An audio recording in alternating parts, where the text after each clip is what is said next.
If you've ever felt that quiet knot in your gut after an argument or over a suspicious night out she's had, let me tell you, you're not paranoid. You're sensing a truth most men refuse to face, and the worst pain isn't being betrayed. The real agony is kissing lips that just touched another man, holding a body that no longer belongs to you, and not even knowing it. Today, I'll share with you 5 signs women reveal when they've just slept with someone else. Signs men miss until it's too late. Now listen closely. Some of this will sting. I won't lie. But once you see it, you'll stop being your own accomplice. And if you lean in a little closer and pay attention till the end, I promise you'll have more clarity. You'll stop wasting nights trying to guess, and you'll start making decisions from strength. You'll regain dignity. And more importantly, you'll stop investing in a relationship that's already moved on. If you're new to my channel, my name is Mary Smith, and this is Mindful Senior Living. Now, before we go any further, I want to pause and speak directly to you, especially those of you who are over 50, who have already survived a divorce, a long marriage, or a relationship that slowly turned cold without ever officially ending. You are not a foolish man for wanting connection. You are not weak for loving deeply, and you are certainly not crazy for sensing when something feels off. There is a difference between paranoia and intuition. Paranoia screams, intuition whispers, and most men ignore the whisper until it becomes humiliation. What we're going to talk about today is not about turning you into a detective. It's not about creating suspicion where none exists. It's about learning how to read emotional shifts, behavioral changes, and relational patterns without losing yourself in the process. Because here's the truth most people won't say out loud. Betrayal rarely begins in the bedroom. It begins in energy. It begins in distance. It begins in small behavioral fractures that appear long before any confession. So take a breath with me. Ask yourself quietly, have I been feeling something change? Have I been overriding my own perception just to keep the peace? Let's begin. The first sign is what I call the cold silence of her body. The body tells the truth before words ever do. Neuroscience has shown us that the nervous system reacts to emotional shifts milliseconds before the conscious mind constructs a narrative. That means when intimacy changes, when touch feels different, when warmth disappears, your body often notices before your brain allows you to admit it. If you've been together for a while, you know her rhythms. You know how she reaches for you in the middle of the night. You know the difference between genuine exhaustion and emotional withdrawal. You know what it feels like when affection flows naturally. And you also know when it becomes mechanical. I once worked with a gentleman in his early 60s. Let's call him Robert. He told me, "Mary, she still kisses me, but it feels like she's completing a task." That sentence stayed with me. Completing a task. When intimacy turns into obligation, something has shifted emotionally. And here's the psychological piece. When a person forms a new attachment or experiences emotional or physical intimacy elsewhere, the brain releases bonding chemicals, oxytocin and dopamine, that create attachment loops. Those chemicals don't simply disappear when she walks back into your home. They create contrast. And that contrast can make previous intimacy feel muted or distant. Now, let me be clear. There are many reasons intimacy can cool. Stress, health issues, hormonal changes, emotional conflicts. Especially in relationships over 50, physical shifts are real and valid. But here's the key difference. When stress is the cause, connection still exists beneath the fatigue. When emotional redirection is the cause, there is detachment. If she turns her face slightly away from your kiss, if her body stiffens instead of softening, if she says, "I'm tired," but scrolls her phone with alert energy for another hour, if the warmth you once felt now feels replaced by neutrality, notice, do not beg, do not interrogate, do not perform harder to win her back. I'm Sarah Johnson, host of The Female Touch. Instead of chasing, pull back your pursuit slightly. This is a powerful psychological exercise. When you reduce anxious chasing behavior, you create space for truth to reveal itself. A woman who still desires you emotionally will feel the shift and move closer. She'll ask what's wrong. She'll re-engage. She'll bridge the gap. If the silence deepens instead, that silence is information. And I want you to understand something deeply here. Your job is not to force warmth. Your job is to recognize when it's gone. Now, let me ask you something. When was the last time you felt genuinely wanted, not tolerated, not accommodated, wanted? If that question stings, sit with it. This silence is where the truth lives. And if you're finding this conversation helpful already, I invite you to quietly tap the like button, not for the algorithm alone, but as a signal that you're ready to face truth. Now, let's move into the second sign. I call this the cleansing ritual. It is a subtle but profound shift in baseline behavior. Sudden over cleanliness that feels out of character, longer showers than usual, excessive perfume, clothing changes that don't match the day's events. Laundry being handled with unusual urgency, a guarded purse, a phone that is suddenly never left unattended. This shift in privacy is a signal. Now, before we jump to conclusions, understand this. Behavioral changes matter more than behaviors themselves. If she has always been meticulous, that is baseline. But if something shifts abruptly, paired with nervous energy or unusual secrecy, that shift deserves your undivided attention. It's about the patterns. Here's the psychological layer. Human beings carry sensory memory. Scent is one of the strongest triggers of memory and emotional recall. Research in neurobiology shows that smell connects directly to the limbic system. When someone experiences intimacy, scent and touch become encoded together. So when someone excessively scrubs, sprays, or erases, sometimes it's about more than hygiene. It can be about removing psychological residue. Again, I say can be, not always, but patterns tell stories. Your intuition is picking up on a narrative that hasn't been spoken yet. Ask yourself, is this new? Is it paired with unexplained absences? Does she become defensive if you casually ask about her day? A healthy partner does not panic at neutral curiosity. Transparency is the default in a secure attachment. Defensiveness is a shield. Now, here's how you respond with dignity. You do not explode. You do not accuse without evidence. You do not snoop obsessively. You observe. You gather your own truth. You remain the rock that doesn't move just because the tide is shifting. This is your power. Recognize the patterns. Face the truth. I'm Sarah Johnson, and this is the path to emotional intelligence. Subscribe for more deep dives. Observation is power. Reactivity is weakness. There's an exercise I often give clients. For 2 weeks, shift into what I call calm data collection mode. I'm Sarah Johnson, host of The Female Touch. We're not looking to confirm betrayal, we're looking to confirm consistency. I want to hear from you. Where are you watching from? Let me know in the comments before we dive deeper into tracking patterns. Track patterns privately. Energy before leaving, energy upon returning. Changes in routine, shifts in intimacy, patterns reveal truth over time. And here's the uncomfortable question. Are you afraid of what you might confirm? Many men prefer confusion over clarity.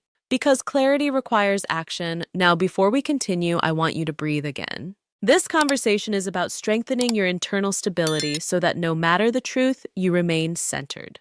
Because dignity is not about controlling her behavior, it's about controlling your response. Next, we explore something more psychologically complex, projection and the blame game.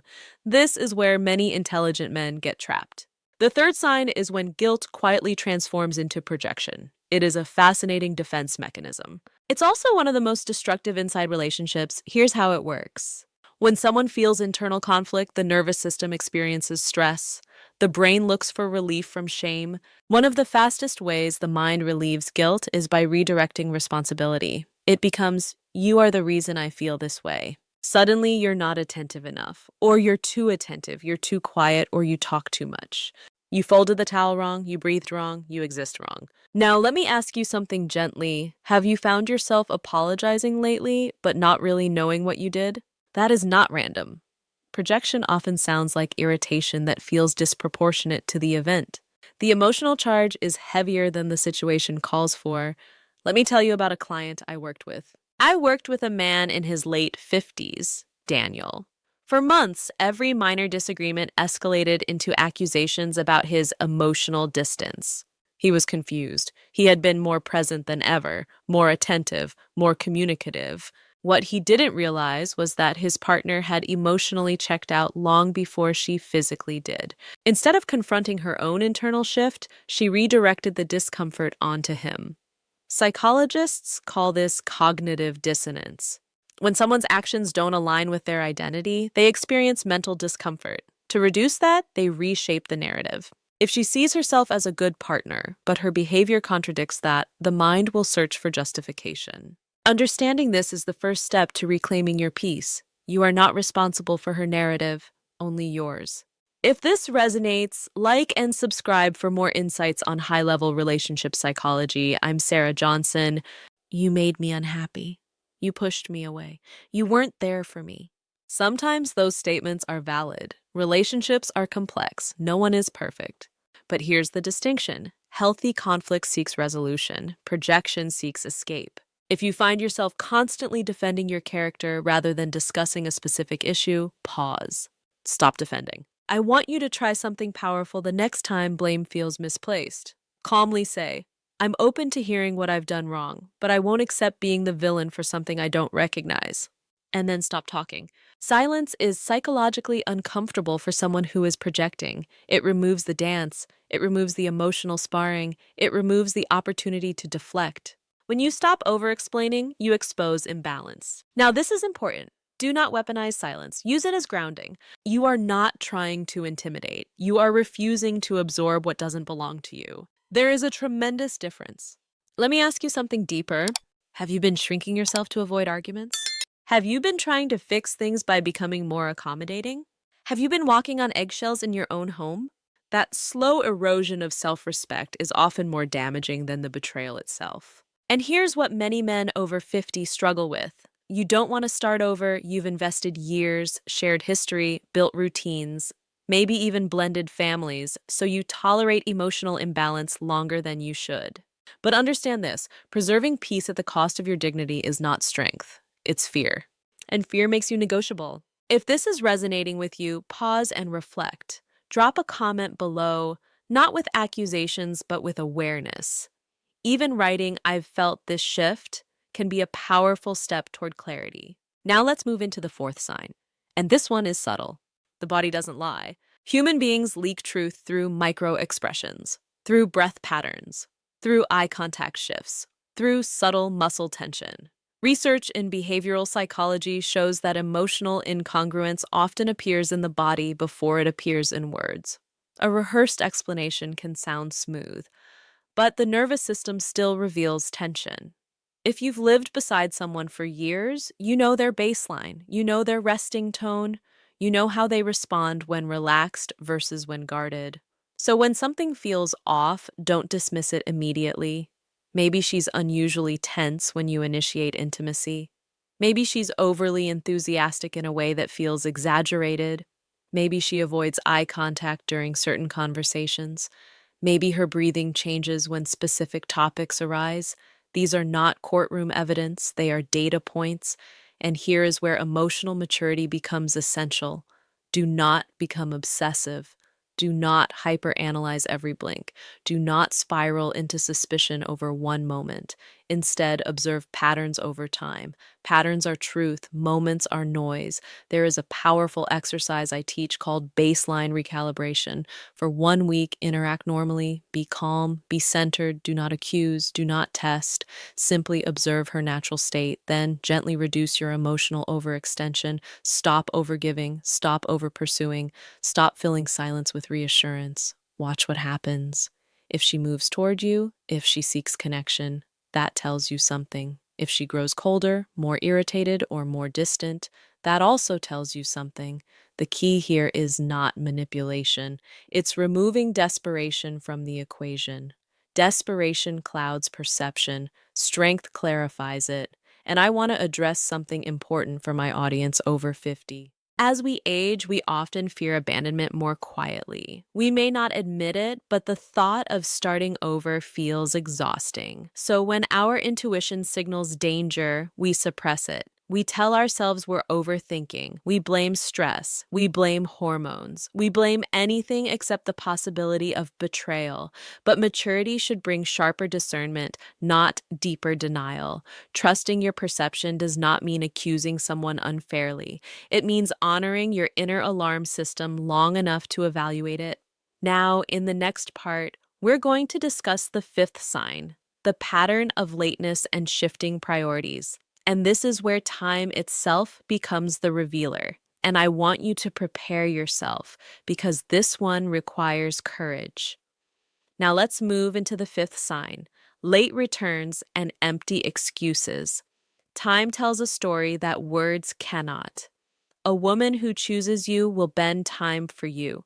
She'll adjust, rearrange, sacrifice small conveniences, and make herself available because the relationship is a priority. Conversely, a woman who has emotionally or physically shifted her attachment elsewhere will find ways to be absent. And these absences are rarely dramatic at first. They appear in subtle increments. She's running late, her phone dies mysteriously, traffic was impossible, a last-minute work obligation pops up. Over time, these minor excuses add up, and what you're left with is a consistent pattern of absence. Here's the psychology behind it. Humans signal priorities through actions, not intentions. Intentions can be rehearsed, rehearsed excuses can be polished, but actions, how someone allocates their time, energy, and presence, cannot lie over the long term. Every habitual lateness, every repeated missed engagement is a data point in a larger pattern. I once coached a client named Simon in his early 60s who was deeply confused. His partner would consistently arrive home late, cancel plans at the last minute, or forget engagements. Initially, he made allowances, believing she was just busy or stressed. But over time, he noticed the subtle pattern. Her absences clustered around social events he knew she disliked and coincided with times he couldn't be present. The truth became undeniable. Her priorities had shifted, and he had been tolerating the slow erosion of his own time and dignity. Here's the hard logic. Every time you accept flimsy excuses, you teach her that your dignity is negotiable. You're training her to believe your patience is limitless. And when you do this repeatedly, you are essentially surrendering your own agency in the relationship. So what do? Observe the pattern first. Do not interrogate aggressively. State observations calmly. Something as simple as, "I noticed you were late again today. I'd like to understand why." Shifts the responsibility back to her without creating drama. Silence after your statement is your ally. It forces reflection without conflict. Over time, repeated patterns reveal reality more clearly than confrontation ever could. Now, I want you to pause and reflect with me. If you're feeling a knot in your stomach while hearing this, it's not paranoia, it's awareness. Awareness is the first step to regaining strength, clarity, and ultimately dignity. At this point, you may be asking, Mary, what if all these signs are just coincidences? What if I'm overthinking? That is the internal debate every man faces. Here's the truth. Patterns, when observed over time and across multiple signs, rarely lie. If you notice repeated emotional distance, overcleanliness, projection, body tension, and habitual absences, it's not paranoia. It's a consistent narrative being told by behavior.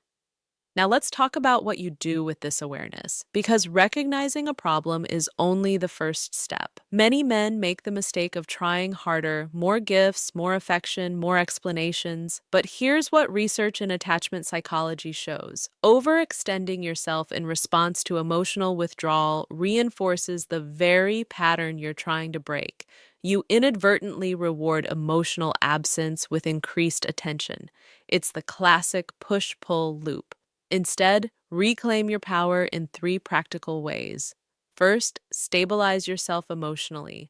This means no impulsive texts, no emotional outbursts, and no attempts to force reconnection. Ground yourself in your own life. Exercise, hobbies, social connections, anything that reaffirms your value outside of her attention. Second, observe patterns instead of isolated events. Keep a mental log of emotional cues, absences, and intimacy shifts. This isn't about creating a file against her. It's about clarifying reality so you can act from strength, not desperation. Third, test the distance intentionally. Reduce your pursuit subtly and observe her response. Does she seek reconnection, or does the gap widen further? The answer is your clarity. The response, or lack thereof, is your data, not speculation. Now I want to share a story of clarity and empowerment. A client named James, in his late 50s, had endured years of subtle emotional betrayal. He loved deeply and had invested decades into a marriage that had quietly shifted. When we applied these strategies, observation, pattern recognition, and intentional pullback, he finally recognized the truth without confrontation. The realization was painful but liberating. He stopped negotiating his dignity and began making decisions from a position of strength. Within months, he rebuilt a life centered on self respect and clear boundaries. And here's the most important lesson: clarity frees you. It frees you from endless guessing. It frees you from sleepless nights filled with what ifs. It restores your agency. It allows you to lead your life instead of reacting to uncertainty.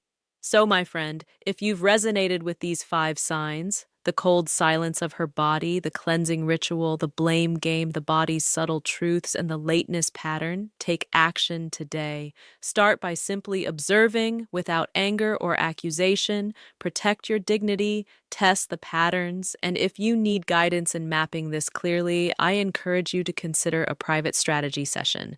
We can cut through the noise, rebuild your confidence, and give you a clear plan to act from strength, not confusion.